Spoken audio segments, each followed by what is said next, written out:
Yeah, I wanted to ask you a bit more about the domestic discussion here in the United States because you talked a bit about how so far there has been polling on this front. Bibi Netanyahu is being soundly blamed for the atrocities and domestically in Israel, and it's not a good situation from him from a polling perspective. But that domestic conversation in Israel runs completely counter to a lot of what we're seeing from the Western press and the complete dehumanization of Palestinians, just basically by in absence of even really talking about them or giving them some sort of. I want to intervene just a little bit, just because I think that there is and it's worth pointing out, right? Like 4 in 5 Israelis think Netanyahu sucks. Like Haaretz, like we are seeing a lot of, the Haaretz editorial board,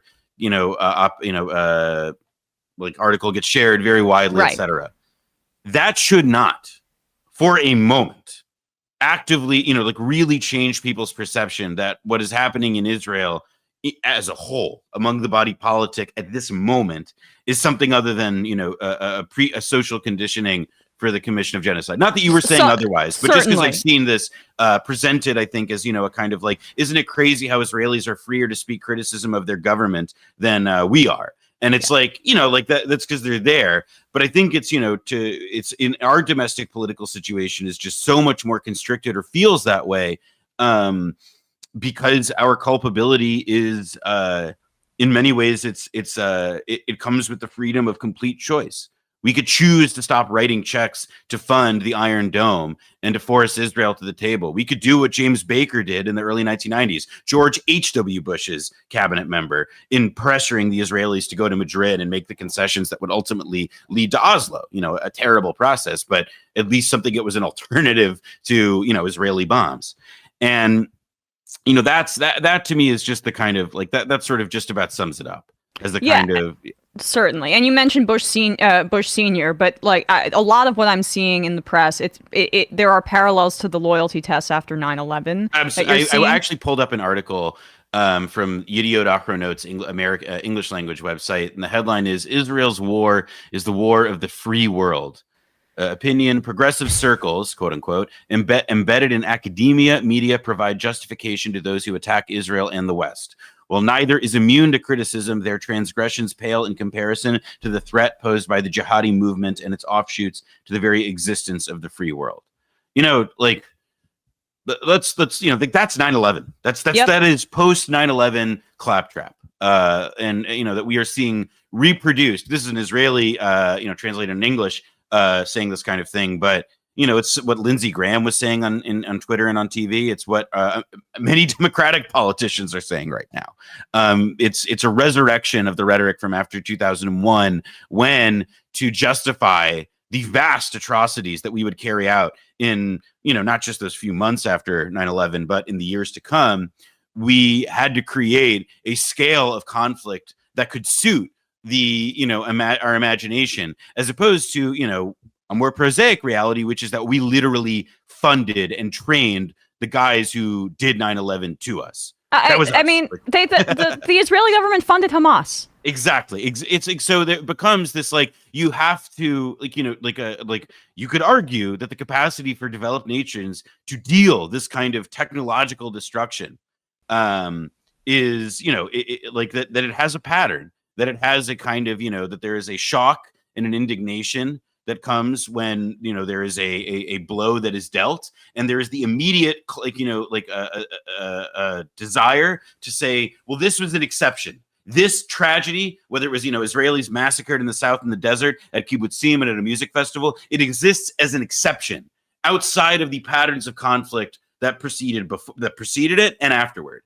And that's an exception and a privilege that can get claimed by the Western press and by the Israeli press, because they have the resources for it, and they have the audience for it, and they have it's it's rather like I think that if anything is one of the in addition to just like trying to lobby the American government in whatever limited and fairly pathetic ways that American citizens have at their disposal on these issues, is also to just remind people that Hamas soldiers, and it's not just because badly life is bad in Gaza. There is the tragedies of this past week alongside the very, limited slivers of hope that many Palestinians took from seeing the separation barrier torn down and so on.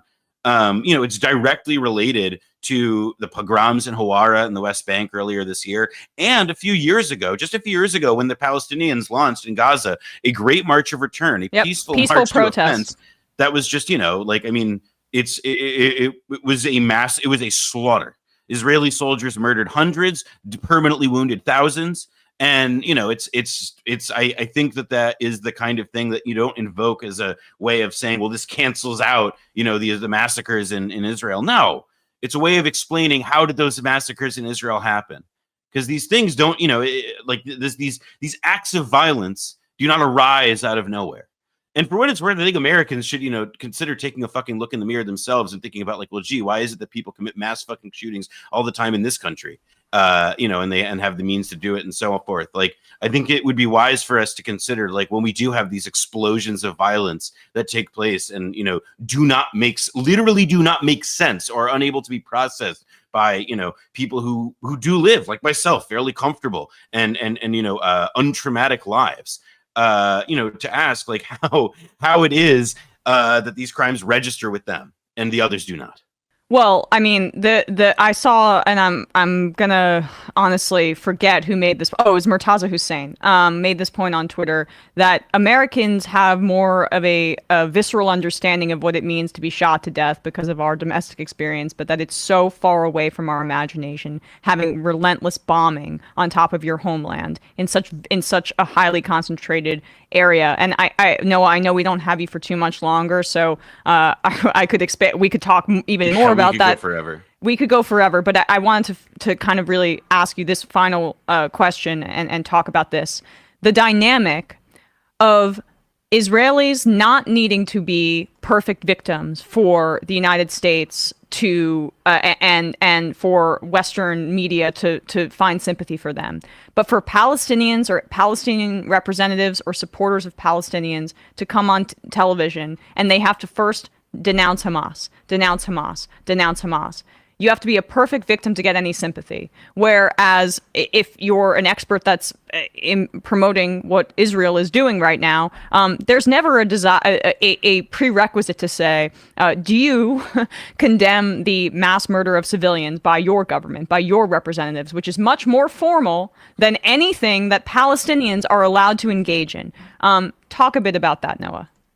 Yeah, I think that there's I talked about this on Hassan Piker's stream yesterday or the day before, but there was a game after 9/11, and others have talked about it, like the "Do you condemn" game, and it's a test that's applied to anybody who participates in Western political debate, and you talk about, in particular, Islamic terrorism. It was a huge fad after 2001. I mean, anytime anybody with a lick of sense would get up and say something like, well, it's kind of interesting that these, Islamic extremists are doing beheadings in the Philippines when, we kind of helped set those guys up in Afghanistan a few years ago. You would get, that's apologism for terrorism. And I think that is, it's like, okay, that's the sort of default that you get as a participant in discourse in Western life. For Palestinians, it's not just like a requirement to, it's not like it's merely like something that they have to say to participate in public life, although that is true. It's also like a message that is targeted directly at, not just Palestinians, but I mean broadly for anybody who is the victim of dehumanizing violence that can be, that has its roots in, Western policy, which this, sort of absolutely does. And I think that there is a kind of, the reason that Palestinians are made to be these perfect victims, that you have to have, representatives of the PLO, an organization that's not Hamas and is in fact a rival to Hamas, have to get up on BBC Newsnight and basically, so I condemn, I do this, I do that, before they can say, oh yeah, and my sister's whole family was killed. Mm-hmm. Before they can even get to meaningfully, discussing that. They're bombarded with the sentiment that their lives are, and their families, It's a full spectrum experience that Palestinians have to, and as I said earlier, not just Palestinians, have to encounter, that they have to watch, and that they have to see on the TV, and they have to wait to see that their experience is processed and understood by the outside world in the only moments when the outside world seems to give a shit, which is when Israel has experienced a wound bad enough to, make its appeal to the world.